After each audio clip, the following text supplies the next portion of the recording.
Biz kardeşler milyon haclayız. Bardı zamanında haclayız. Barıp su institut'a söyleyiz. Oğar söyleyiz. Buğa söyleyiz. Artta ne ola 5 yıldan sonra şu dokumenti alıp üyünüzde oturup da ulan. Üyünüzde oturup da şu dokumenti ulan. Son artta 3 yıl araysan 5 manat verir. O iş tarafı.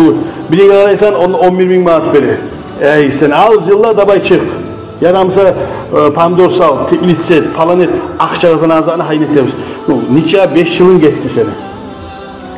Bu arı öt kalsa kardeşler.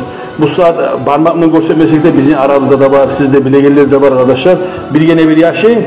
Biz aytaydık, o kadar aytaydık, barınızga da aytıp durabız. Ya yaş, sal, dillet, imallet, net, biz aytan zattan akça gelmey, o var, onunla salmatar institut'a. Artta ne de oldu? Yaman yaşa koşuldu, anaşalar tattı, bizi ar etti, Tsunak'a geldi.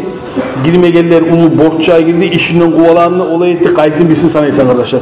Dünya bir önünde geçmeyin. Sizge eylemse, şu ilim onunla girdiğin zamanla o var akşagaya.